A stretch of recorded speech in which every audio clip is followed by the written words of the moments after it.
Bhagine Vyoma Vadyapta Dehaya Dakshinamurtaye Namaha Om Shri Gurubhyo Namaha Om Namo Bhagavate Rudraya. Thank you for the kind and generous introduction. Honored guests, friends, Namasarvebhyaha, salutations to everyone here. It is an honor to be here to help celebrate this Maharudra Yajna that you're presenting in the next few days. I was very pleased and delighted to hear the proposed topic for today's talk. The general talk of the series is Kaha Rudraha Eva, who is Rudra? And specifically for today, Yajnaha, an expression of our infinite love for the limitless Lord.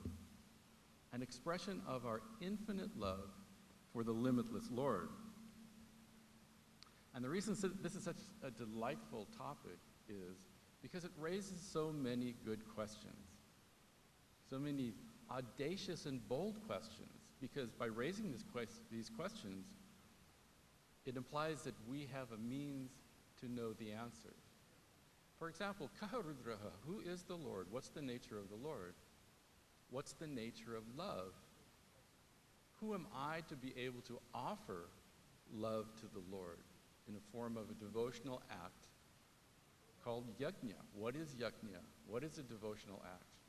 And what is limitlessness? Infinite and limitless are basically synonyms. Yajna, an expression of our infinite love for the limitless Lord. In Sanskrit, the term is ananta. Antaha asti na asti. Yasya saha, that which has no limit. And what do we know in this world which has no limit? Right? How can we understand limitlessness? Everything we know is desha kalu vastu parichinnaha, is confined, is constrained, is conditioned by time and space and attributes of an object. This podium didn't exist 100 years ago, and it won't exist 100 years from now, unless, of course, it's made from plastic, then it might last another 1,000 years. And every object, this object only exists in this particular place, and it has the attributes of a podium. It's not a chair, so the very existence of another object limits this podium because they're two separate different things. So what do we know of anantyam, of limitlessness? Very good question. And it's appropriate because the Vaidika tradition invites inquiry, invites questions. We're not asked to blindly swallow beliefs. We're invited to inquire and question because it's a knowledge-based tradition. Veda itself, of course, means knowledge. But in the Upanishads, in the Bhagavad Gita, we see all sorts of questioning. And a main part of sadhana, of spiritual practice, is to ask questions.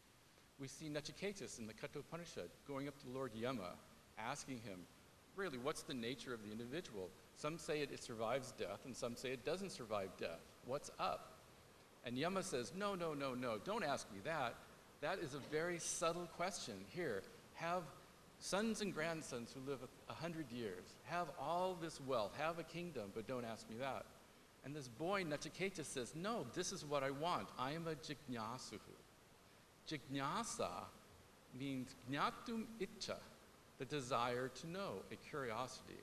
And if it's backed by mumukshutvam, by being one who desires freedom, desires to solve the fundamental universal human problem that we all face in the world, then that becomes a powerful driving force wherein this Nachiketas could say, no, I don't want any of this. I want to know, really, what is this all about? Who am I? And who is the Lord? And we see even the names of Upanishads. Prashna Upanishad means questions, an Upanishad filled with questions. The Kena Upanishad starts with a question. Kena, by whom, by what is this mind impelled towards its objects? We see Arjuna asking, peppering Sri Krishna with question after question, saying, you're confusing me, Lord Krishna. You're as though confusing me. Please, tell me again. To give me the answer again. And in the commentary, the Sanskrit commentary tradition, of Sri Adi Shankaracharya, we find what is called Purva Paksha Siddhanta. It's a method of revealing what the Shastra says by means of question and answer, by sometimes very aggressive questioning. The Purva Pakshi, the objector, will raise objections and say, your premises are wrong, your assumptions are wrong, your logic is wrong, you're misinterpreting the Shruti. And the commentator will have to answer all those difficult questions. So this is a tradition of inquiry, and it has a value for knowledge. And like I said, it implies that we can know. So if we are a jignasu, if we desire to know what's the nature of the Lord, what's the nature of myself, what's the nature of Ishvara, right? What is yajna? What's the means of knowledge for that? We want to know. We have many means of knowledge at our disposal, right? If I want to see form and color, I open my eyes. If I want to hear music, amplitude and frequency, I put myself in a place where I can hear music, right? Pratyaksha, direct perception, obvious means of knowledge for things in the world. And that gives aparoksha jnanam, a direct knowledge of an object. We also have means of knowledge that give us indirect knowledge. For example, I can know that there's fire up on the hill if I just see the smoke, because I know wherever there's smoke, there's fire, and therefore I know that there's fire on that hill. We even say that there's various other means of knowledge. For example, how do you know that I don't have an elephant on the palm of my hand? How do you know there's no elephant on the palm of my hand? It's not pratyaksha. You don't see the absence of something. You can only see something that's present. It's not inference. It's not like you're saying, well, therefore he has no elephant on his hand. What's posited is another means of knowledge called anupalabdhi, non-cognition. And there's other means of knowledge that are suggested. The Veda is a means of knowledge. Each means of knowledge has its own domain, right? Ears have sound, eyes have form and color. But the Veda is considered a means of knowledge for Ishvara, for the cause of the Jagat, the creation, and for the true nature of myself, because there is no other way to know these things. So let's look at Sri Rudram to understand what it says about the nature of the Lord. We know that Sri Rudram, you've had some talks on Sri Rudram. It's a very powerful mantra. It is said when it's done as an anga to karma, as a part of a ritual. It's said to bless the Vaidika with prosperity here and in the hereafter. And if chanted as a nishkama karma, as an offering to the Lord with no particular result in mind other than becoming closer to the Lord, it greatly benefits the devotee and removes obstacles in his spiritual path, his or her spiritual path. And we'll see by looking at Sri Rudram that it actually takes us from a sense of isolation and fear into one of completeness and wholeness. So Sri Rudram starts off with the first anuvaka. There's 11 anuvakas, 11 sections. And the first section introduces Ishvaraha as a fearful figure. He has bows and arrows, and these arrows are very sharp, and he's angry, right? And so the first anuvaka, the first section says, please, Lord, calm down, chill, relax, please unstring your bow, put your bow down, put your arrows down, even dull your arrows. You can imagine a devotee asking the Lord to take his arrows and rub them against the ground to make them not so sharp. Because there's a number of ways to look at this, but one way to look at this vision of the Lord as being a fearful figure is that it reveals our sense of vulnerability.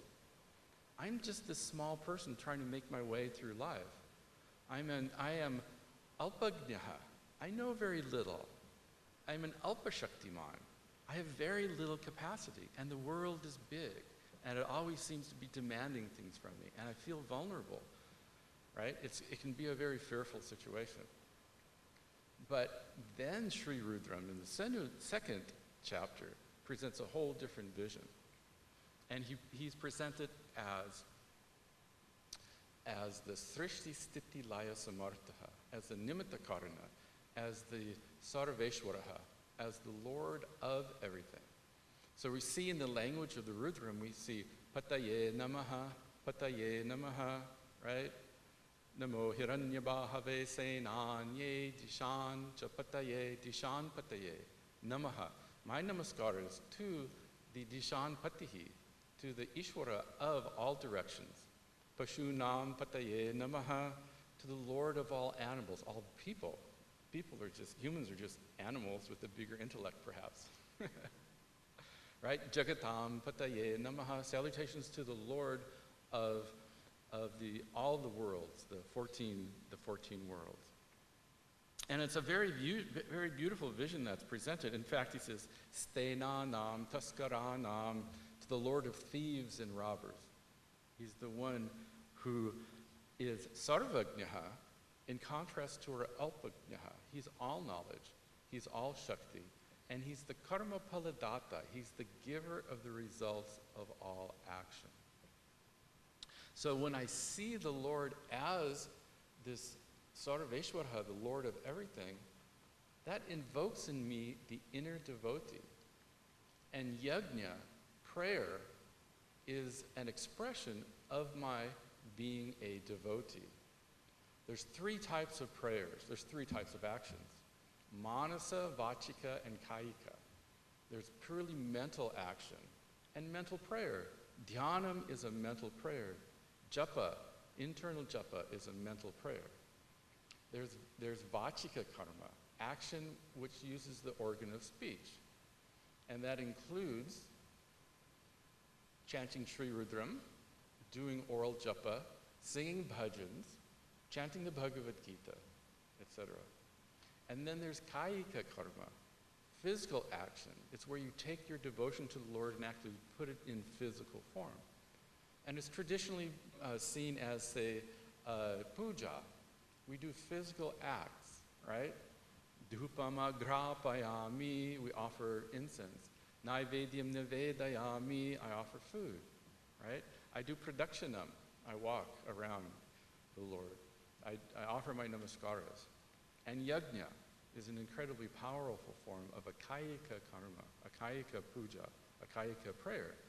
And each of these is supposed to include the previous, right? So when we're chanting, our mind is supposed to be backing our chanting, which is sometimes a challenge because sometimes our mind seems to go other places that our mouth is going. So that's part of our sadhana, part of the discipline of chanting Rudram is to make sure that your mind is focused on what you're doing.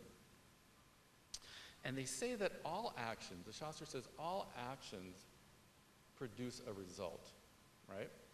Prayer is an action, a mental or verbal or physical action. And all actions produce a result. So prayerful acts produce a result. And the results that are generated through action are either immediate or not immediate, drishta or adrishta. There's the immediate act. Say if I feed someone who's hungry, what's the immediate result of that action? The immediate result is that that person's hunger is appeased. Another immediate result is that I feel the joy through the fact that I gave this person food. I did a compassionate act. But there's also adrishtapala, the Shastra says, and that's an unseen result, and that's punya, right? It's those factors in life which help smooth out our road, removes obstacles from our road.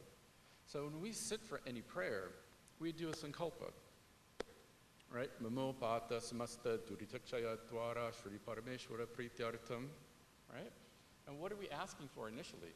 We're asking for duritakshaya. We're asking for the removal of obstacles. And we're asking for grace. We're inviting grace. And then we ask, perhaps, for other things.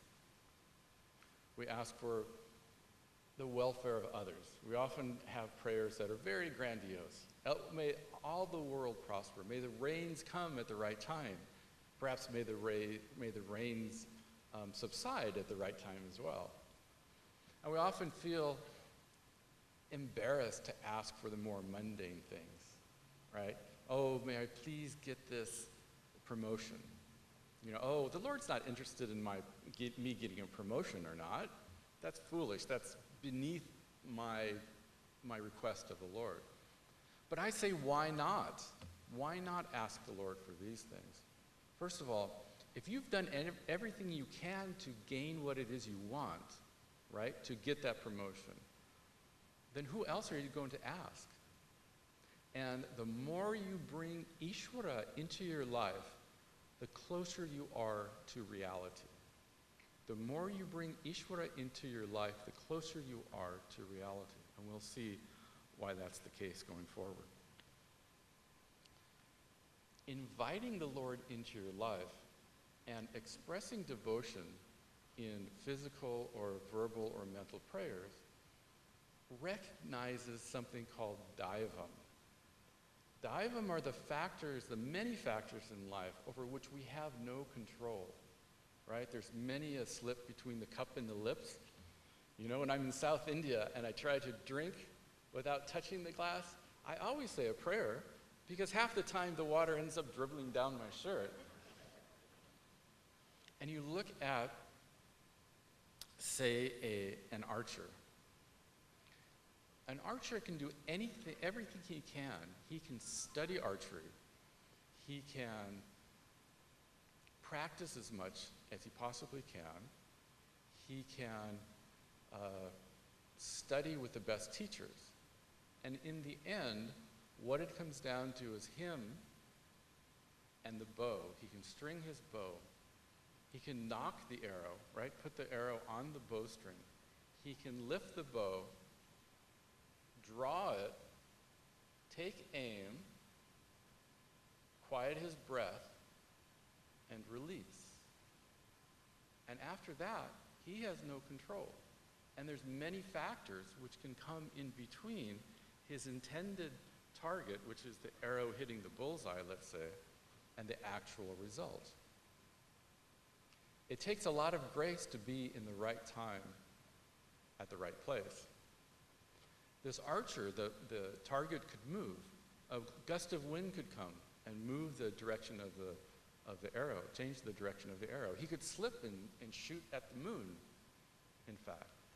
There's a lot of factors that come into play with our actions. And when he draws and releases the bow, releases the arrow, he literally releases the arrow. But if he's intelligent, he emotionally releases that arrow too. Because it's only an intelligent way of living that recognizes there are many factors which really contribute to the production of a given result that I want. I can do everything in my power to try to create a result. But really, Ishvara, Sarveshwara, is the karma phaladata of both the immediate and the immediate results, of drishta and adrishta phalam. Bhagavan Sri Krishna says, Karmanyevadhikaraste ma phaleshu kadachana ma karma phalahetur bhuhu ma te sangostva karmani. You may have had other people come and talk to you about this or know this verse very well yourself. He says, Karmanyevadhikaraste tava adhikaratvam karmani eva. Your adhikaratvam, your qualification is in action alone. The only thing you can do is the action. Ma phaleshu kadachana, never kadachana, in the results. You're only capable of bringing your entire being to bear on a given situation, bringing your jnana shakti, your knowledge, your kriya shakti, your ability to perform actions, and your ichha shakti, to try to fulfill a desire. And you can only do what you as an individual are capable of. And when you do that, if you release that, as an archer will release the bow, release the arrow, you're living intelligently. Karmanyevadhikaraste ma phaleshu kadachana Ma karma palahetur buhu. Don't be the one who thinks that you are actually creating the result. You can contribute to a result that you're looking to manifest in the world. But there is not a direct link between what you do and what happens. It's grace. In fact, everything that comes to us is a given, and everything that comes to us is grace. The more we perform devotional acts, such as yajna, the more we see this. We see that everything I try to do, I bring my entire being to bear upon that act, let's say. And yet, what do I really do? How can I really say that I create anything? Let's say a pot maker, right? A pot maker will create a pot. He says, oh, look at this beautiful pot I made. Give me some money for it. But really, the pot maker did not create the clay. The pot maker didn't create the hands that he uses. They're given. He didn't create the knowledge of what a pot is. He didn't create the physical forces that allow the potter's wheel to spin. He didn't create the physical forces that allow the clay to dry. He didn't create the notion that a pot can actually hold water and that it's useful. So where is arrogance in any of our actions if we realize that all of our capabilities, all of our intellect, all of our power, our karmendriyani, jnanendriyani, buddhi, everything that we bring to bear in our life is a given. And when we see that, in fact, everything is given to us by this Sarveshwaraha, then we begin a life of karma yoga. It's called prasada buddhi, Ishvara prasada buddhi, where everything can be seen as grace. Everything can be seen as a gift. When I get prasadam after a puja or something, I don't say, I don't want the purple flowers. I don't like purple flowers. I only want the white flowers. No, you accept gracefully what's given and intelligently, because you realize we really are at the whim of the Lord, so to speak. We only have a limited capacity, and it's daivam. It's these other forces that really give us what it is we receive in life. And then, through continued prayerful action, that bhavana, that attitude becomes reinforced. And then we begin to understand that not only is everything prasadam, everything is a yajna. All of our actions, whether we intend them to be or not, are offerings. Everything I do is an offering to this Sarveshwaraha, Sarvesham Ishwaraha, this Lord of all. And that radically changes our approach to life. And it actually allows us to play the roles that are given in our life with grace. It allows people to be as they are. And it allows us to live a more quiet and calm life, a more intelligent life when we recognize Sarveshwaraha. This isn't the only vision that Rudra presents, Sri Rudram presents to us, because it starts off with a fearful idea of the Lord. And then it says he's Sarveshwaraha. And then you see the language in Sri Rudram change. It drops the Pataye Namaha, right? We have the Shashti Vibhakti, Chaturthi Vibhakti, and the Namaha. We have to the Lord of something, my namaskaras. And it drops the Pataye, and it just says, to you who are in the form of everything in this creation. It presents the Lord as Sarvatma, as the very essence of everything. Sarva Rupa, having the form of everything. It's really beautiful if you understand the Sanskrit or can read a translation. He says, Ishu kridbhyo danva kridbhyashchavo namaha, right? Even to the people who make the arrows, the people who make the bows, to those who have shaven heads, to those who wear matted dreadlocks and everybody in between, to people who wear turbans, right? To people who are lying down and standing and walking and are awake and sleeping. Everybody. In fact, he says, to the people who have chariots, you are in the form of those who have chariots. You, Lord, are in the form of those who don't have chariots. You're in the form of the one who drives the chariot. You're in the form of those who make the chariots, and you are in the very form of the chariot itself. There's nothing here separate from Ishvara because he is what's technically called the nimitta, the upadana karanam, the abhinna upadana karanam, the very material cause of this creation that is not separate from this creation, right? When you bring a pot home, right, the pot maker you don't bring with you. You bring the pot. But here, the very material cause of this creation is not separate from the maker of this creation. As my teacher is fond of saying, Vaidikas, Hindus do not believe in one God. We don't. We don't believe in many gods. We believe in only God, that there's nothing here but the Lord.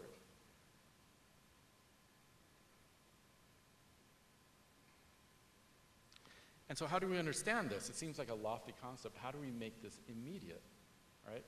We can take an example. For example, the ocean and a wave. A young wave is born out in the ocean. And when it's young, it reaches adolescence and it feels fearless and invincible and perhaps a little invisible. You know, when you're young, you're not quite sure. You feel invincible, but you also feel invisible. And it goes along with its little wave life.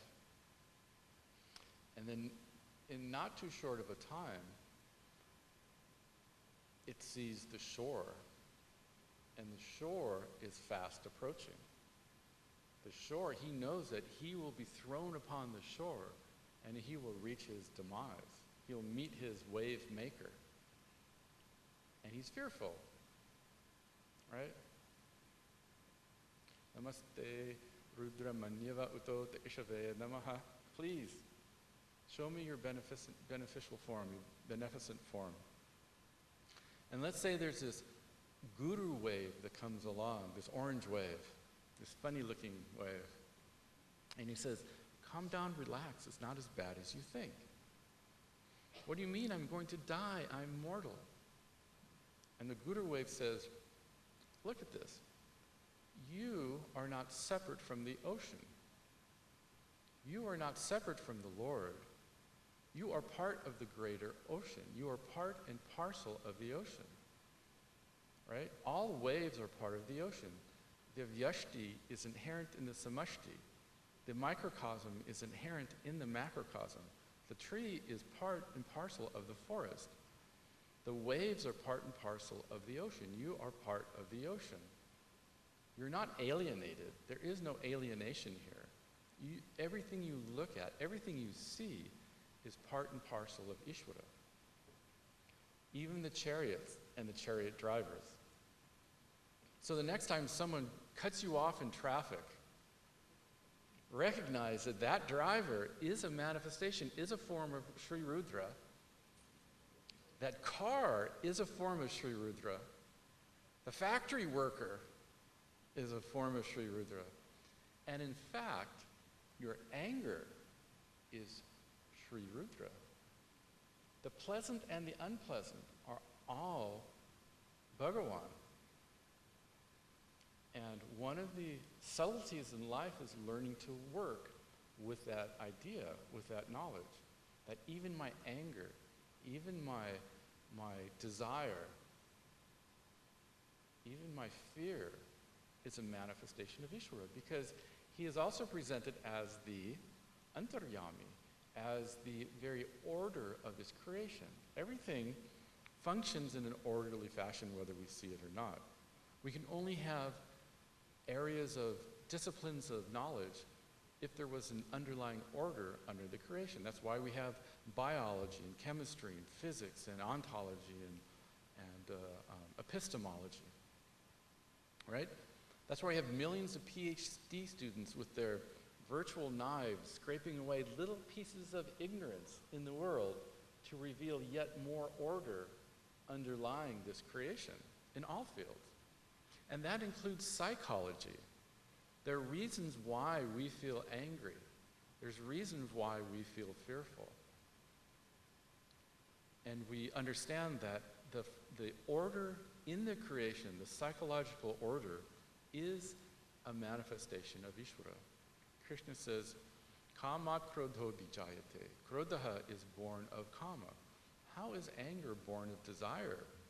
Anger is born of frustrated desire, right? When that person cuts me off, I wanted that person not to cut me off. I wanted to be where he is right now, and so I'm angry because I have a model in my mind of how the world should be. And if that world doesn't conform to the model of how I think it should be, then I become angry. And who am I to dictate how the world should be? I am a alpagnaha, alpashaktiman. I, as an individual, have only so much capacity to rearrange the things in the world to try to make me happy. So when we see this order in the world, we can perhaps come to appreciate that, the anger has a reason, and the fear has a reason behind it, right? I take myself to be vulnerable, and therefore I'm fearful. And we can invite fear, in fact. If we feel fearful, we can welcome fear. We can welcome anger. It doesn't mean that we sit down and have tea with it. We don't invite it for tea. We don't spend the rest of our day justifying through our yukti, through our reasoning, why I'm justified being angry or why I very well should be sad. That's not what it means. But when you welcome fear, you're invoking the fearless in you. It's only someone who can touch his fearlessness who can welcome fear. And then you get a thumbhold between you and the fear. And that's, again, another step in the journey to understanding who you are, one who is free from fear. So let's go back to our wave, talking to this orange Swami wave. You're part and parcel of everything, so even your fear is part and parcel of the Lord. And the wave, he gains some comfort. He gains comfort because he realized that there is no alienation. Everything I see, everything I feel, in fact, this body, this mind, our entire internal landscape of emotions and thoughts, chittam and buddhi and manas and ahankara, right? The pranendriyani, jnanendriyani, karmendriyani, all the panchakoshas, all of that is all an expression of Ishvara.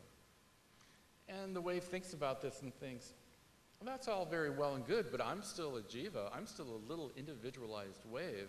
Even though I'm part and parcel of the ocean, I'm still going to hit that shore pretty hard, and it's still going to hurt, and I'm still mortal. And then the guru takes out his big guns. And again, the Shastra, the Veda, is a pramana for the nature of the individual. And the guru says, Tattvam asi. I'm sure you're very well versed in this Mahavakya. Every Upanishad, they're not just 4 Mahavakyas. We think that there's 4 Mahavakyas, one from each of the Vedas. Every Upanishad has at least one Mahavakya because every Upanishad teaches the same thing. Sarvam Kalvidam Brahma. Everything here is Brahman. It's another Mahavakya. And so what does that mean? It sounds very lofty. Tat Tvam Asi. You are that. You, this Alpagnaha, this Alpashaktiman, this limited individual, is on one side of this equation. And Sarveshwaraha, Sarvatma, Ishwaraha, is on the other side of this equation. So how do we resolve this equation? Tat, Ishwaraha, Tvam, you, Asi, is the equal sign. And there's in any equation, there's an inherent tension, right? You can only solve an equation if you resolve one side of the equation and then resolve the other side of the equation. And so how do I resolve? On one hand, I have the individual, me, and you're saying, I'm the Lord. How can that possibly be? There's just complete disparity there. And so the guru in the wave world says, you are in truth water. If you have approached the teacher, who is a Shrotriya and a Brahmanishta, as the Mundaka Upanishad says, with reverence, and he's taught you through the means of the pramana, the means of knowledge that is the Upanishad and is also included in the Bhagavad Gita and many other texts. If he's taught you, if your guru's vision is the same vision as the Upanishads, and he can create that vision in you, then you know that you are nothing but water. Satchidananda Swarupaha, that you are the nature of consciousness and existence which is limitless, which is the source of all happiness. And it says, okay, I recognize, I'm not the foam, I'm not this particular curlicue, I'm not the little piece of the styrofoam on me, my very nature is water. And the trick is to understand that on the other side of the equation, that even the entire ocean is water. When the ocean says I, right, he has to talk with a deep voice because he's the ocean, right? He's Ishvara. He says, I. He knows himself to be nothing but water. The individual wave knows himself to be nothing but water, if he truly knows who he is. So how many waters are there? There's one water. There's one water which expresses as Bhagavan, and one water which expresses itself as all these waves, all these individuals. And so that's another vision of limitlessness, right? Where's the duality when there's only one water? What's fundamental, what's true is the water. What's incidental is the ocean. What's incidental is the quality of being a wave.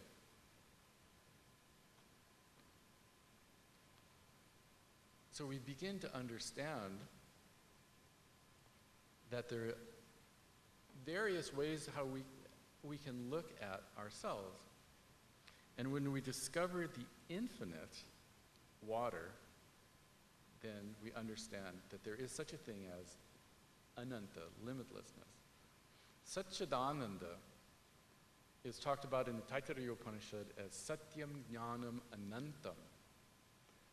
So it says that Ananda and Ananta are synonyms.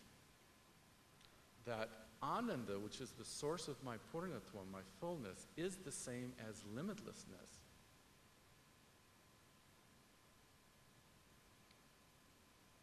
So where does that leave love? Right? Yajna is supposed to be an expression of love. Let's look at our experience of love. We experience love, say, in the bliss bubble of a new relationship. When you first meet your spouse and you're married, your spouse looks at you with unconditional love, and that invokes in me a self-acceptance. I find an acceptable person through the unconditional love which I see in my partner's eyes. And I offer the same to him or her. I don't want them to be different. They're fine. I love them as they are, unconditionally. And when I look into their eyes, they feel that love for me because I'm acknowledging that they are all right just as they are.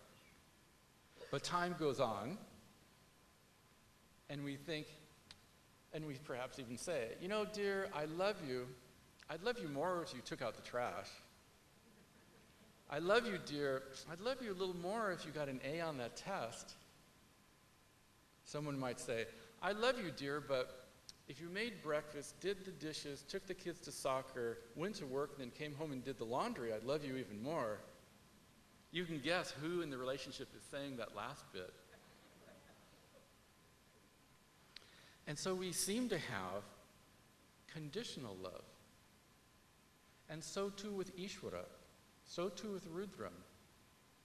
We seem to be fair weather bhaktas. Do we express devotion only when we're doing devotional acts? Do we express devotion only when we're doing a yajna or a puja?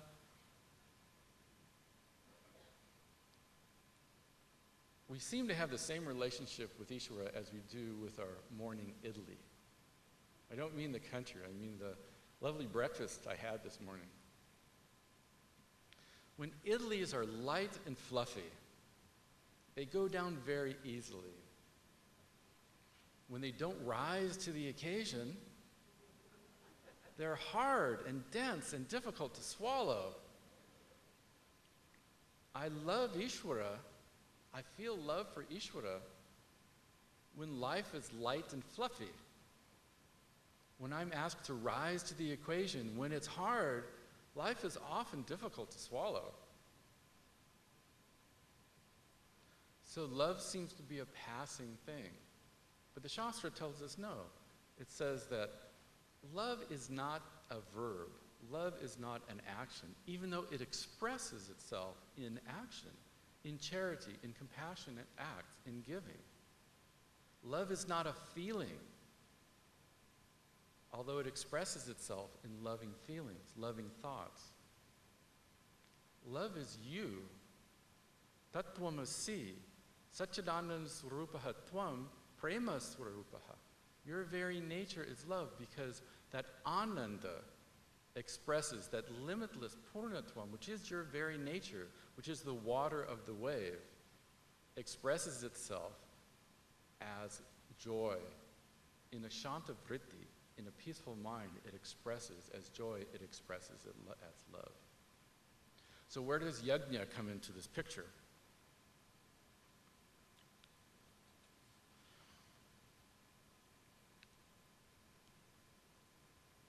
Yajna, as we saw, invites grace. It helps smooth the obstacles from our path. It invokes the inner devotee. It helps us see that everything which we can lay claim to is really a gift. It helps us see that all the results of our actions are gifts. Any prayerful activity, even lighting incense in the morning, just offering incense, just take 5 minutes in the morning to invoke that inner devotee every day, and it will change the course of your day. And it'll change the course of how you relate to people. You will be able to see that this person who seems to be an irritant is really challenging you to understand what the triggers are for that emotional response to that particular person.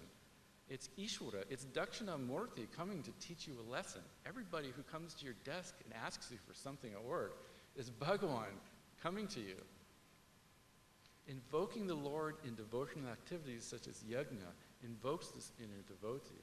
And in fact, it can bring to mind these truths that the Upanishads and even Sri Rudram, through the implied meaning of the names of the Lord, gives us.